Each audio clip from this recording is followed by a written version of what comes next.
la Sixième République, ce n'est pas juste une revendication démocratique.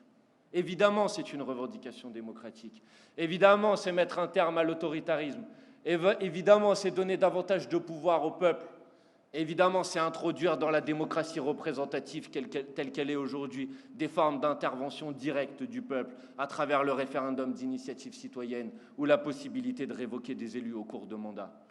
Mais la Sixième République, ce n'est pas qu'une revendication démocratique, c'est aussi une revendication sociale, c'est aussi une revendication écologique, c'est aussi une revendication émancipatrice.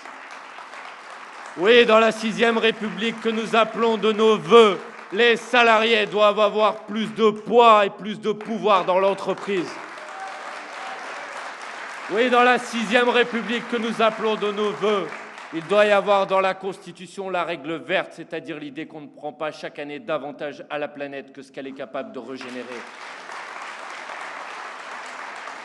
Oui, dans la Sixième République que nous appelons de nos vœux, il doit y avoir la reconnaissance constitutionnelle de droits fondamentaux. Et si, à l'initiative du groupe Insoumis, nous avons réussi à introduire dans la Constitution le droit à l'IVG, demain, nous introduirons dans la Constitution d'autres libertés fondamentales.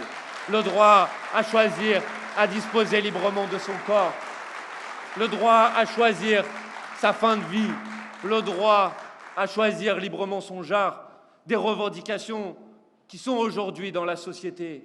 Et des revendications, vous voyez, comme l'histoire parfois se fait des clins d'œil, qui sont évidemment les questions, les sujets, les revendications que l'extrême droite et le fascisme combattent toujours en premier, parce que c'est toujours ces revendications, ces exigences, ces progrès que l'extrême droite essaye de mettre à terre.